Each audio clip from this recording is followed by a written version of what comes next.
Je vais me lever pour vous présenter ces quelques planches qui présentent l'ensemble de la démarche que nous vous proposons. Et vous avez vu le titre que nous avons posé sur cette présentation qui est Enjeux, obligations et solutions. Tout le travail que nous avons mené avec les équipes des trois cabinets, avec les trois équipes, tourne vraiment autour de là, de ce point qui est de dire oui, tout cela peut apparaître comme une contrainte, mais en revanche, c'est avant tout une solution. Et sur cette base-là, je dirais, Raymond Soubi l'a dit, on est allé, je dirais, depuis une année de l'accord national interprofessionnel jusqu'à la loi et enfin sur le décret d'application qui est sorti le 27 décembre dernier. Et maintenant, il y a au moins une bonne chose de faite, c'est que les dates clés de la mise en place de cette base de données économiques et sociales, ces dates clés sont connues. Et comme on dit, je dirais, quand on a géré des projets, à partir du moment où les dates clés sont connues, the clock is ticking. Qu'est-ce que ça veut dire? Ça veut dire que nous savons tous maintenant que, je dirais, pour les entreprises de plus de 300 salariés, la première date importante, c'est une date qui vient vite, c'est la date du 14 juin prochain.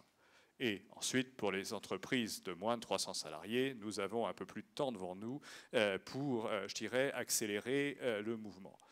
Ça ne veut pas dire qu'il faut que tout soit prêt, complètement finalisé, en particulier dans 2 mois d'ici, mais ça veut dire que, je dirais, à ce stade, les entreprises, vous avez tout intérêt véritablement à démarrer cette discussion avec vos partenaires sociaux pour positionner cette base de données.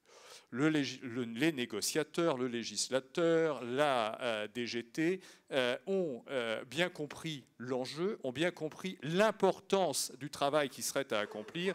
Et sur cette base-là, vous le voyez, mais vous le saviez déjà, ont laissé aux uns et aux autres un peu de temps, au-delà de la date de mise en place, si je puis dire, pour alimenter réellement cette base de données économique et sociale. Ça ne veut pas dire que la première base de données doit être une base de données non remplie. Ça veut dire que, je dirais, au fil des exercices qui viennent, rappelez-vous, cette base de données doit intégrer des éléments historiques passés, mais surtout des éléments prévisionnels. Je dirais, le législateur et les négociateurs auparavant nous avaient donné un peu de temps pour mettre tout ça en place. Je crois que ça, c'est un point important.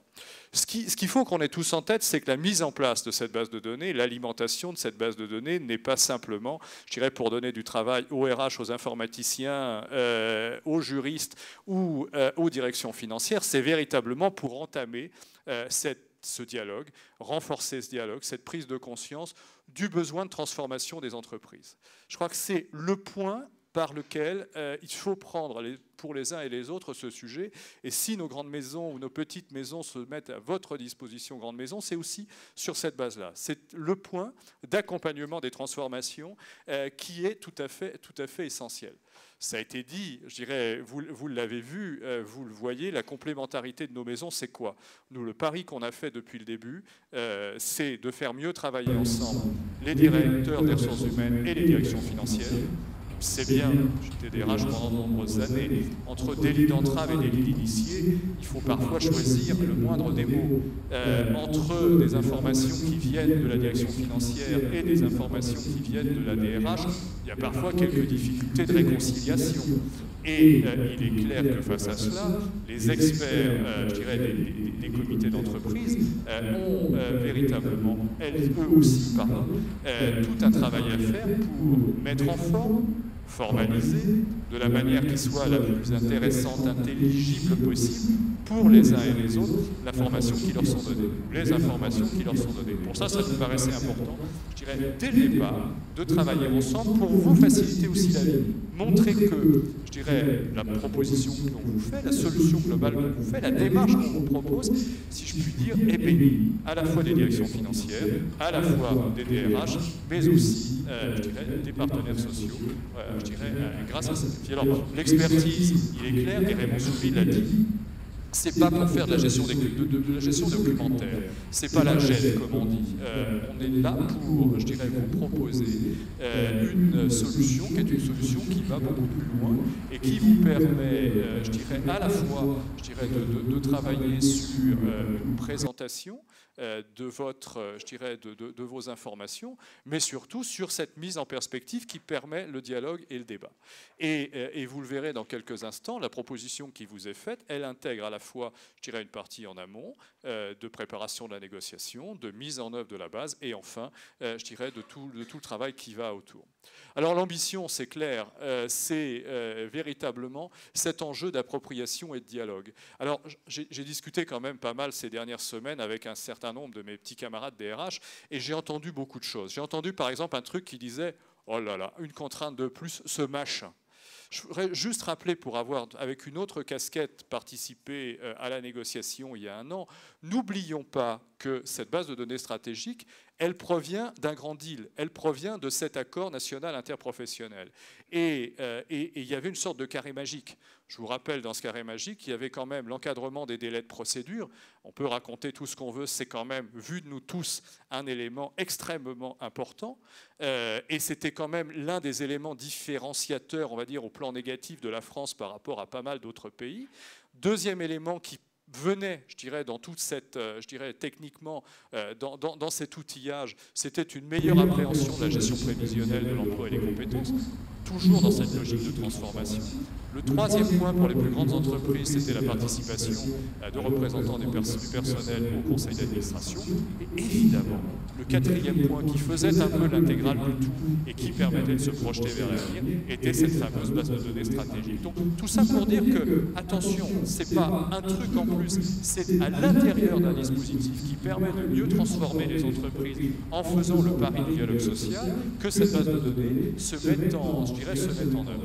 Et de notre point de vue, vous l'avez compris depuis le début, on est véritablement dans une logique de concertation entre la direction, au sein de la direction, la partie direction générale, la DRH, la direction financière, et d'un autre côté, les représentants des salariés, pour que tout ça se mette en place. Alors, la présentation de la solution. Nous, il nous paraît important, quand on parle base de données stratégique, de ne pas simplement, je dirais, regarder deux éléments, je vais dire les comptes et l'informatique. C'est le grand risque du sujet.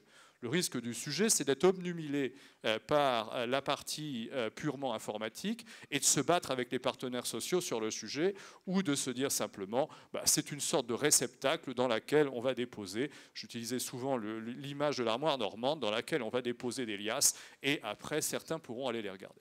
Ce qui nous paraît important, c'est, je dirais, à partir du moment où on va débattre sur la stratégie de l'entreprise, c'est de remettre l'entreprise au cœur de son environnement, au cœur de son secteur, et se positionner sur le contexte des résultats de l'entreprise, dans sa dimension évidemment financière, mais aussi économique, industrielle et sociale.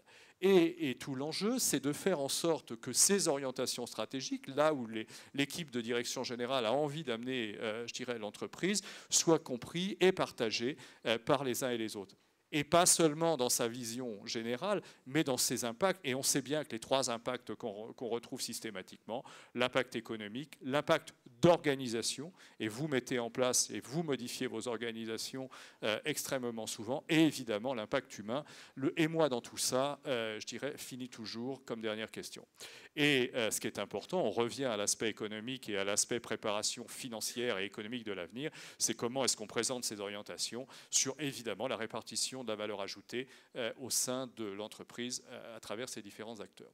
Les informations, vous les connaissez tous, je n'y reviens pas. Ce qui est intéressant malgré tout dans les informations, c'est de noter que les sources d'informations, les typologies d'informations sont extrêmement différentes. Entre des informations, on va dire, quasi légales et qui sont, je dirais, dont la présentation est normée sur la partie financière en particulier. Des éléments qui sont beaucoup plus de vos informations de gestion. Et vous le savez bien, l'une des grandes difficultés aujourd'hui, c'est que dans les entreprises, la structure organisationnelle des business ne correspond pas à la structure juridique. La société A peut intégrer des activités qui sont dans deux business différents. Le business C peut, lui, avoir des activités dans 3 ou 4 sociétés. l'un des enjeux à partir de là, c'est comment vous réconciliez les éléments sans donner l'impression de donner à tout le monde une information beaucoup trop large qui ne permettra pas une compréhension réelle de la situation. Mais je crois que c'est important de revenir là-dessus. Vous voyez que les informations viennent d'horizons extrêmement différents, avec des enjeux extrêmement différents entre le plan de financement et les activités sociales et culturelles. Nous sommes sur des registres tout à fait, je dirais, tout à fait différents. Le législateur a souhaité mettre le tout. Il fallait être capable d'y répondre. Alors, le travail que nous avons fait tous ensemble, les trois cabinets, je dirais, apportent la réponse qui est la réponse que vous trouvez ici. 3 éléments. Il nous paraissait important, et ça, je vais presque dire l'élément le moins complexe, c'est toute l'information sur les données de l'activité de l'entreprise. Qu'est-ce qu'on est? Qu'est-ce qu'est l'entreprise? Qu'est-ce qui, je dirais, la caractérise au sens de ces données économiques et sociales? Le deuxième point qui nous paraît extrêmement important, et ça, je veux dire, c'est aussi un des apports en général des cabinets d'expertise, des représentants du personnel, c'est la mise en perspective de je dirais, de cette entreprise avec des données sectorielles qui permettent de la positionner. Sur la grande carte, sur le grand GPS de son business, où est-elle positionnée? Où est-ce que ces segments d'activité sont positionnés? Et ça, je crois que c'est un élément extrêmement important, et on l'a tous vécu quand vous animez, quand vous présidez des comités d'entreprise ou des comités centraux ou des comités de groupe, c'est souvent un sujet sur lequel vous avez besoin de revenir pour justement expliquer après pourquoi telle ou telle décision est prise. Et enfin, 2 éléments qui nous semblent absolument essentiels pour la préparation de l'avenir, tout ce qui a trait à l'investissement et à l'innovation, l'avenir, je crois que c'est l'un des éléments clés. Et ce qui nous paraît, je dirais, tout à fait important aussi à souligner, c'est l'une des particularités du travail que nous avons mené, c'est justement, et je le disais il y a quelques instants, la réconciliation entre le périmètre juridique et le périmètre du business.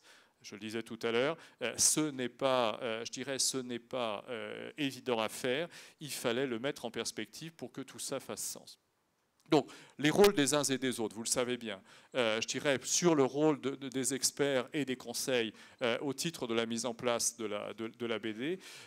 Premier point, je dirais un point d'appropriation même du concept de la BD, de la base de données économique et sociale. Des préconisations, je dirais, sur son contenu. Je suis persuadé que autant d'entreprises, autant de contenus. Alors vous allez me dire, oui, mais les informations sont légales. Oui, les informations sont légales. Mais la mise en perspective de ces informations légales pour permettre, je dirais, au sein de votre entreprise, une consultation sur les orientations stratégiques nécessitera, j'en suis persuadé, une véritable mise en forme. Et enfin, une assistance à la définition et au contenu je dirais, de cette base de données en cas de négociation. Et vous avez bien compris que c'est le point qui nous paraît le plus important. Et enfin, consultation sur les orientations stratégiques. C'est d'être capable, en un document, de mettre en œuvre cette partie essentielle qui est ce dialogue et la mise en œuvre véritable de cette communication avec les représentants du personnel. Mais j'ai envie de dire, si l'on communique avec les représentants du personnel, cette communication peut être étendue bien au-delà. Ça me paraît être aussi un des éléments potentiels de votre communication managériale sur les orientations de votre entreprise.